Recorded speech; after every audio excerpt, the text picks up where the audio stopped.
Slow start for the Cubs out of the break. Lots of news and notes and more. Let's go.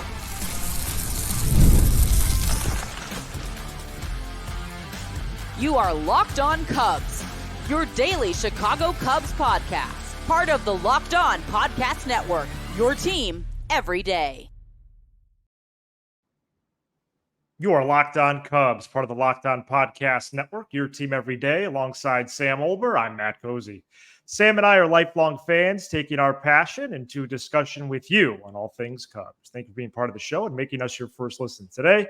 And the best way you can help us grow the show is to listen every day, like the video, and comment anything below. Today's episode is presented by Prize Picks, the easiest and most exciting way to play daily fantasy sports. Go to prizepicks.com/LockedOnMLB and use code LockedOnMLB for a first deposit match up to $100.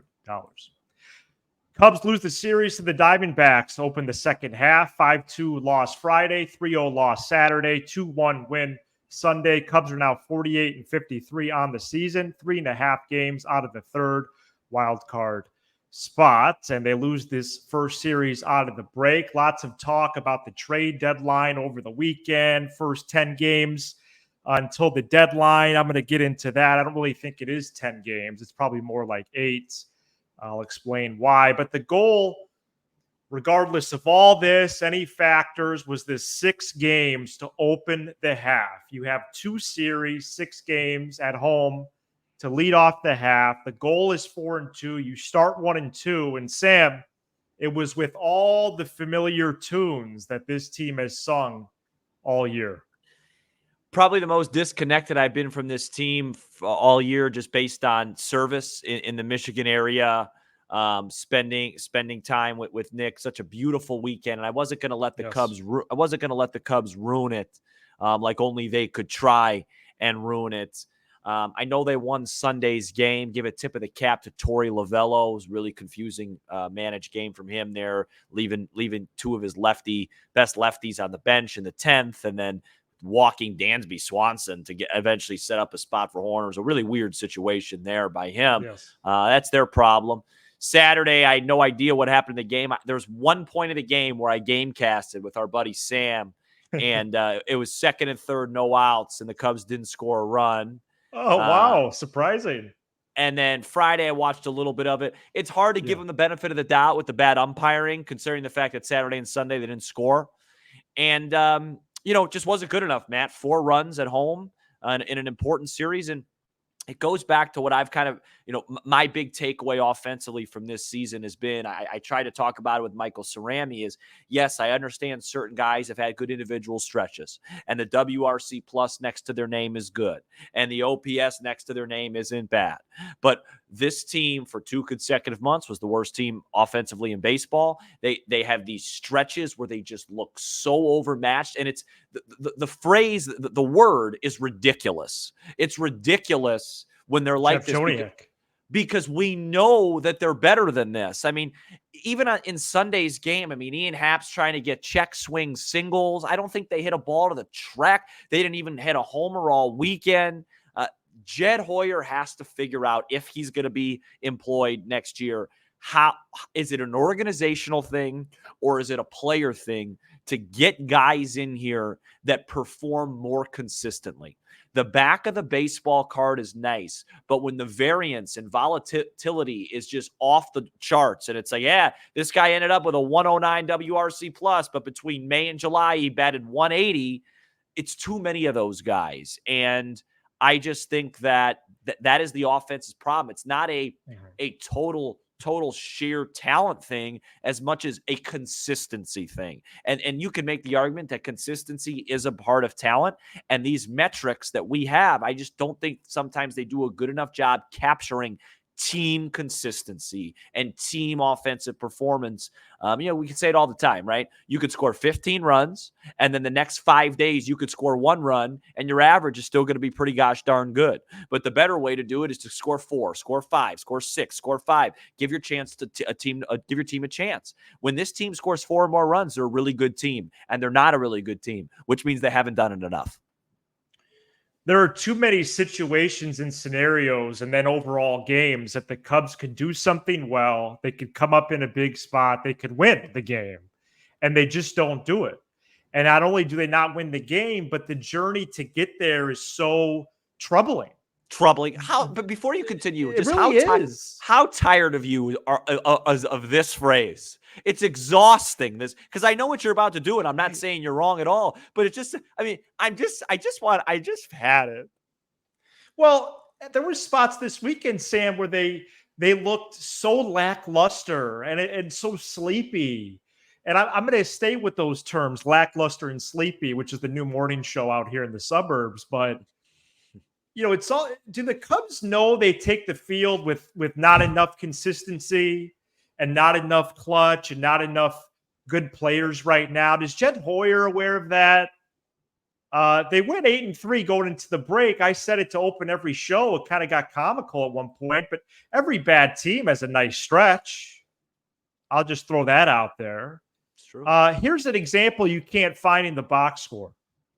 It's bottom of the fourth inning on Sunday. There's no score. Your pitcher has a no-hitter through 4. He actually had one through 5 2/3 in this game. Bush, Suzuki, and Happ all due up.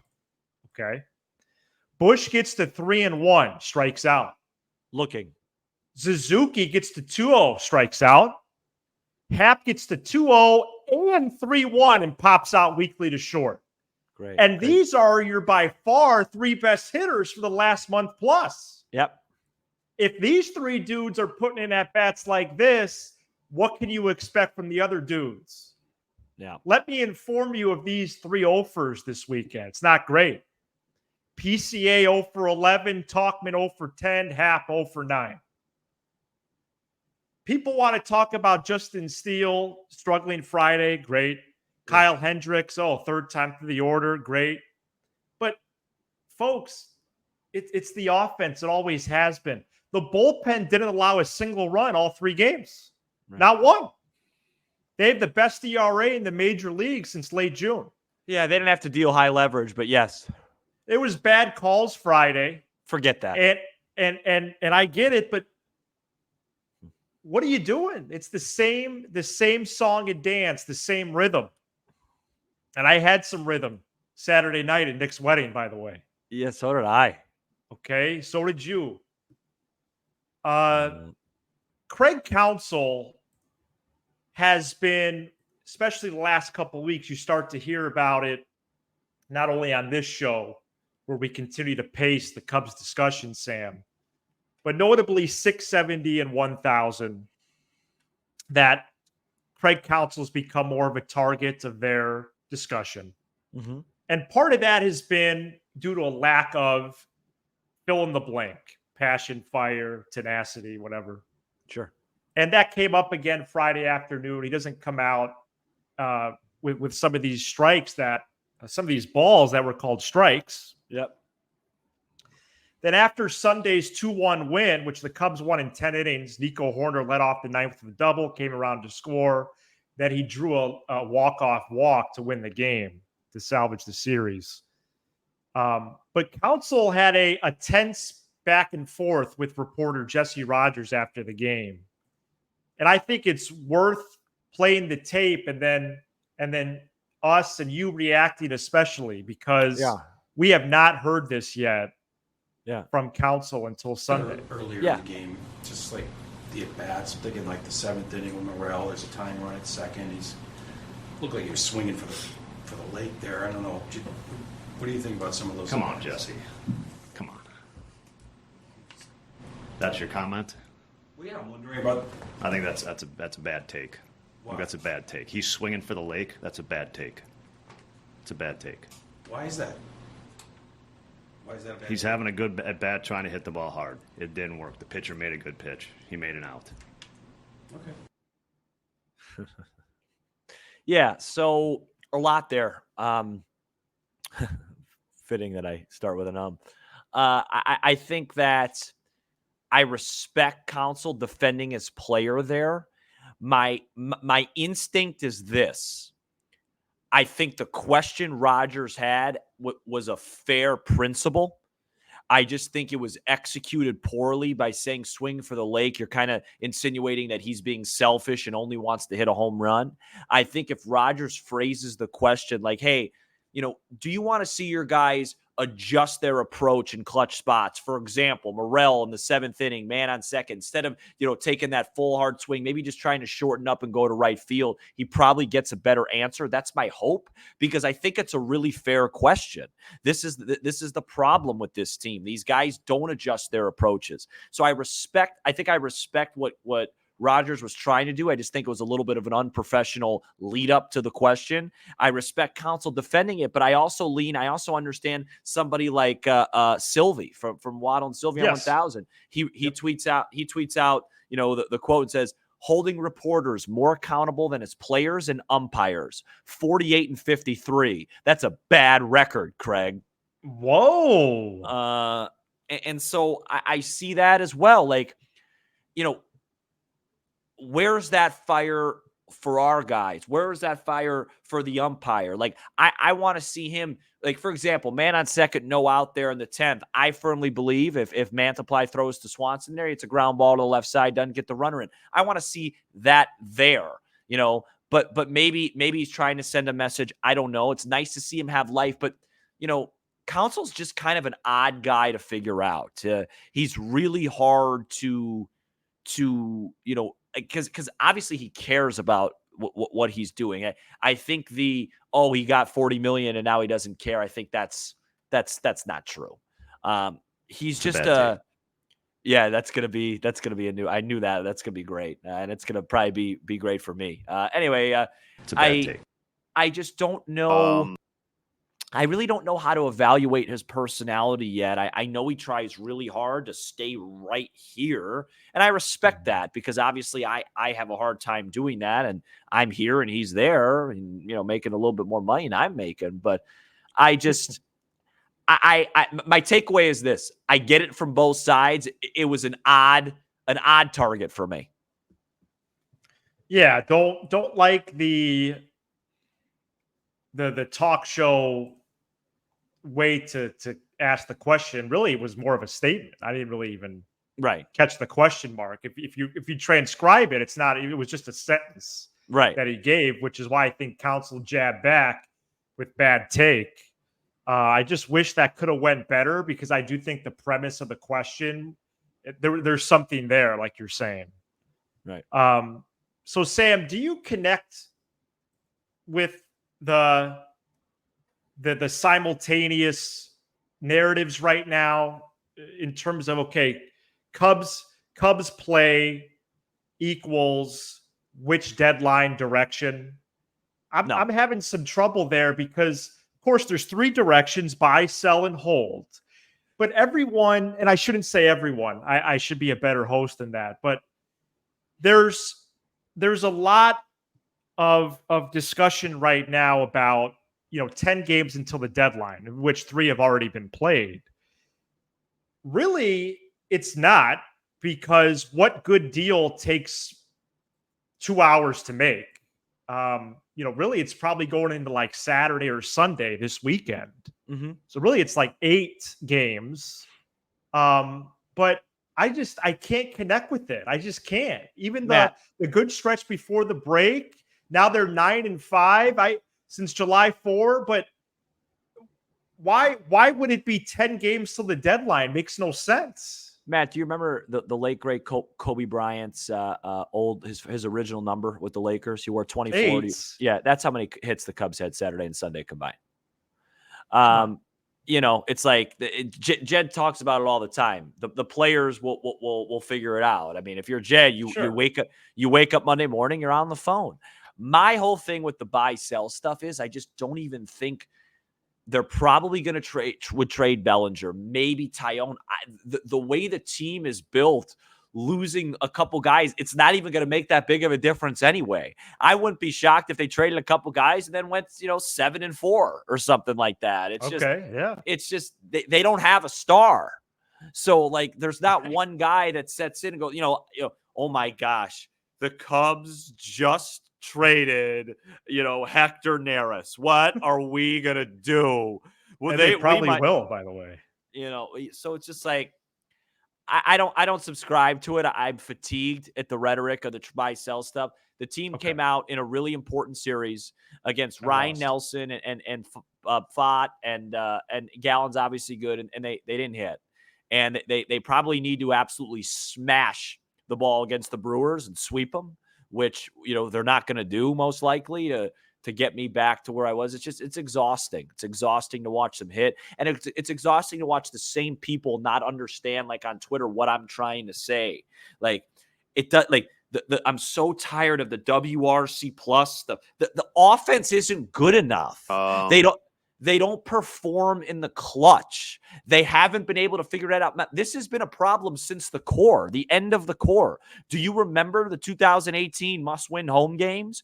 Do you remember the Marlins series? Like, it doesn't matter if it's a small sample. You need to deliver when it counts the most. They don't do it enough. They haven't for a really long time, and that's what it comes down to. I mean, a multitude of Cubs references at Nick Cozy's wedding. The happy couple even wore Cubs jerseys when the wedding party was announced. This team is such a fabric with our lives and our families. I just wish they were better. My dad couldn't believe it. Like he's like, I felt the Cubs in that wedding. And he's like, I just can't believe they're this bad. Like we put this much energy. I mean, there was a group of people. We had no service.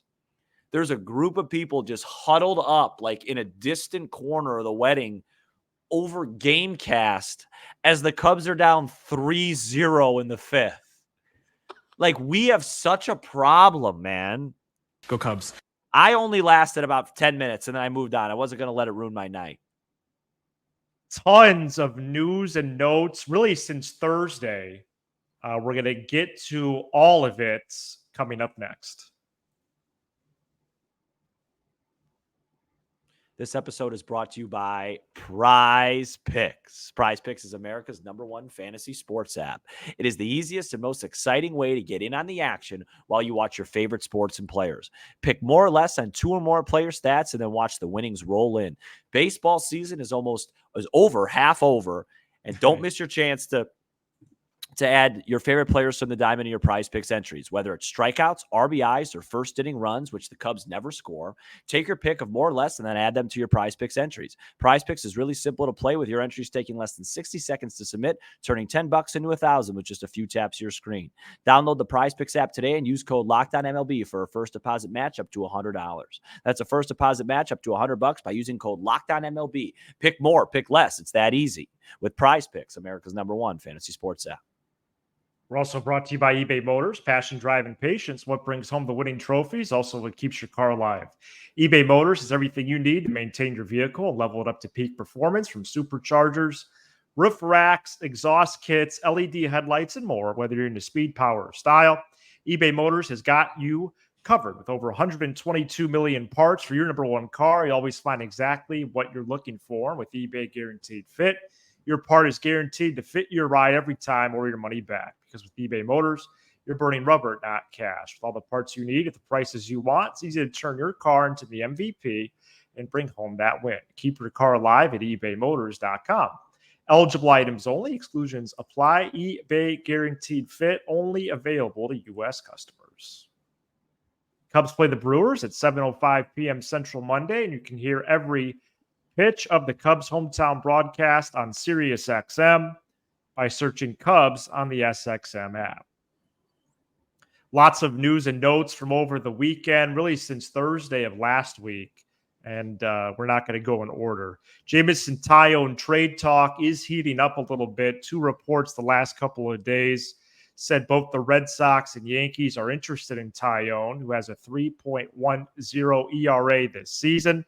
The veteran right-hander is due 18 M's per year for the next 2 years and would allow significant flexibility if the Cubs are able to clear that. I think that's likely the most interesting name right now.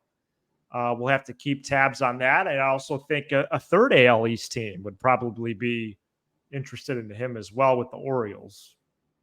Mike Tauchman returned from the IL, and Alexander Canario was sent down. Hayden Wisniewski went to the IL with a forearm strain, but the team said they expect it to be a short stint, like similar to Mark Leiter Jr.'s earlier this month. Sam, what did you think of when I was gone? Hunter, how do you pronounce his last name? Biggie. It's Biggie. Yep. He was called back up and pitched this weekend again. Could he be a piece moving forward? He's got to throw strikes, Matt. He's got to throw strikes a lot more consistently than Biggie. Got to throw a lot more strikes than we've seen before he gets the ball in a big spot. But if they trade a bunch of guys and they're about 10 games under, he's going to get those chances. Speaking of call-ups, the Cubs late last week acquired from the Royals, then added Jesus Tinoco to the active roster. He pitched 2 scoreless Friday. Has bounced around Rockies, Rangers, Royals last 5 years. So we'll see how long he's for the major league team. Luke Little, Sam, out for the season. Yeah, I told you that one, didn't I? You did. Yeah. And that's rough because he loses a whole 60% of a season to develop. Yeah, totally. It's rough sledding there. Julian Merriweather and Caleb Killian both having strong rehabs right now, and both might be due for a major league call soon, especially Merriweather. This is unbelievable. It's too long of a list. I got 2 more injury notes that we could kind of pivot to more newsy stuff. Yep. Ben Brown and Keegan Thompson have both started their bullpen programs. Adbert Alzolay finished his bullpen program and is now pitching in real games. First time in a while. Alzolay threw 1 inning for the Cubs rookie league team Friday, and what appears is going to be a drawn-out rehab process with him. And any trade or injury reaction there? Can I keep moving? I think there's a really good chance that I believe Tuesday night will be the last start for Jameson Taillon in the Cub uniform. You do? I think there's a good chance. Okay. Well, and so you don't think that puts them in a bind for next year then? Do you think they get worse for 2025 by trading him? No, because you have to hope that Brown and Wicks and Cade and Assad, these guys could stay healthy enough to contribute, and you can go add pieces in free agency. I just think if he throws the ball really well again on Tuesday in a seller's market, you should be able to get 150 cents on the dollar for him. Yeah, and if they can clear almost 100% of that does allow for a lot of flexibility. It really does. Yeah, same with Bellinger. Do you have a report on him? Well, Bellinger would be huge. I do have a small one. He started his process Friday, but it was very light. He just started doing some running in the outfield. So that's real. That's actually real. So I actually deleted it from my notes. I didn't think it was even worth mentioning. But what does that have to do with his finger? Well, that's step 1 in a process. He's got to stay conditioned. Do you have any update on like what I'll be doing this week? Like, am I going to have a good week? Am I going to get stuff done? Because it seems like you got to. Okay, I was just wondering because man, did you have to do a lot of homework for this?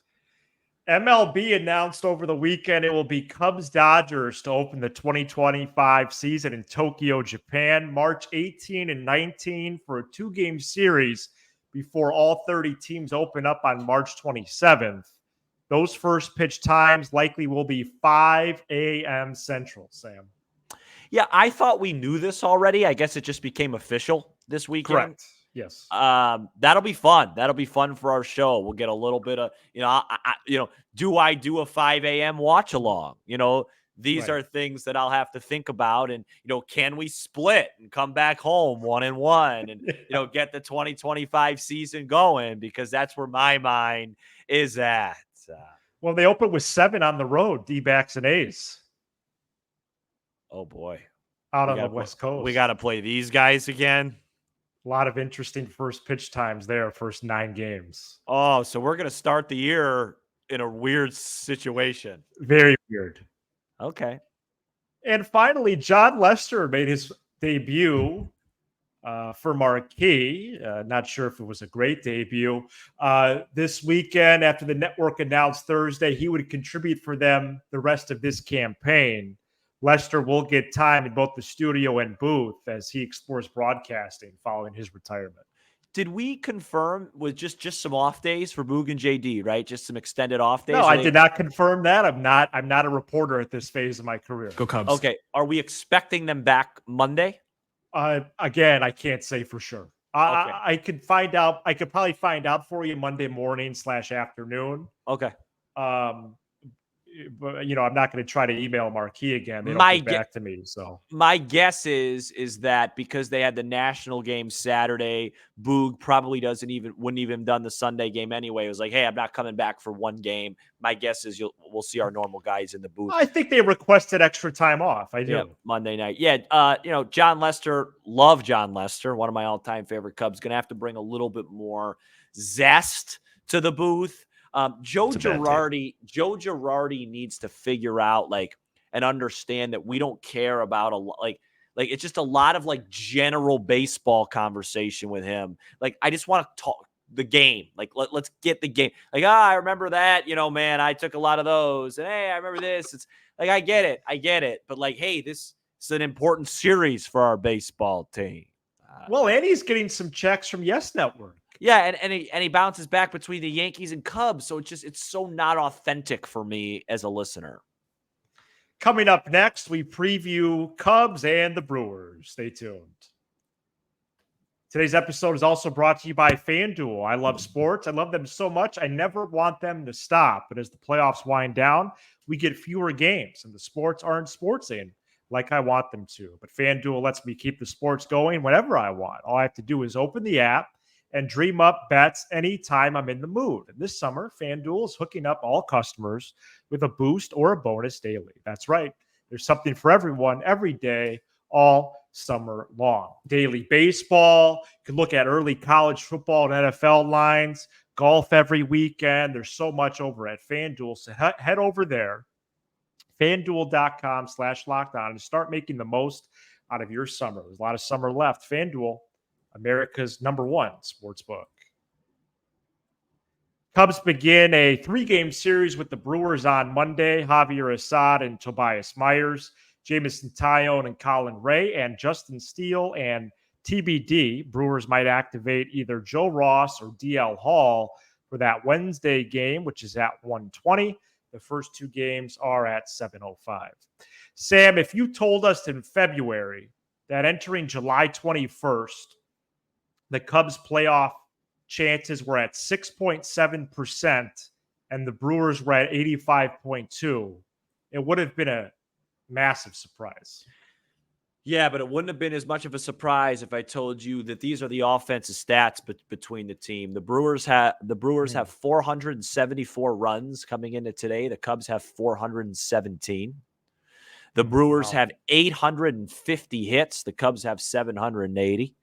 And most of the Brewers' good work comes with men on base. Speed, hitting. That batting average of 255 for the Brewers versus 234 for the Cubs. People don't realize that the OPS and stuff's great, but if you have second and third 2 outs, you get a base hit. That scores 2 runs, whereas if you just draw a walk, you now need the guy behind you to get the job done. So, that average, those hits, getting it done when it matters most, speed, because pitching-wise, it's pretty much identical. Brewers have a team 3.77. Cubs have a 3.8, identical whips of 1.25. It's the Cubs also have 862 strikeouts to the Brewers 780. I'm just looking at this stuff. It's interesting. But the Brewers get it done when it matters. And that's what's the record in 1-run games now? They won one today. Yeah, I don't know. I have to get back to you, but it's good. It's like 10 games over. At least. If the Cubs want to make some noise and have some chatter heading into the weekend, they need to win not 1, not 2, but they need to get the brooms out against their division rivals. And that's really hard to do against a bad team, let alone a really good team. Now, Matthew, where does our ball club go? Hang on 1 minute Royals. here. They go at Kansas City. That'll be a tough series. Bobby Witt made 2 outs all weekend. And then it gets easier. They play the Reds and Cardinals, but they haven't beaten those teams all year. So Right. How does it get easier? we're going to have a lot of fun on this show. I'm excited to talk about trades coming up this week. Hopefully the Cubs can play well this week. Well, we've only done 3 out of the last 10 shows together. No, I know. It's really nice to be back, get into a little bit of a groove. But, you know, I had an awesome time this weekend. It was, Of course. like I said, it was probably the most disconnected I've been from the Cubs in quite a while. And not because of me trying to make a statement to them. I literally wasn't connected. I couldn't see anything. I watched a few innings of the game on Friday and was livid. Nothing on Saturday and Sunday. I did watch a lot of that tilt. So that tells you how normally connected I am, because really I only missed one full game. So thank you so much for checking out this edition. I need of some Locked sleep. On Cubs. You give us 20 to 30 minutes or a little more when we record Sunday evenings as we And a are water. right now. We'll give you all things Cubs with the laugh or two along the way. Be sure to hit subscribe on YouTube, smash the like button for the algorithm, and leave a 5-star review on Apple, Spotify, everywhere you get your podcast. Well, a lot going on in Cubs land. We'll see what they could do against the Brewers this week. He's Sam Olber. I'm Matt Cozy. This is Locked On Cubs. It's a bad take.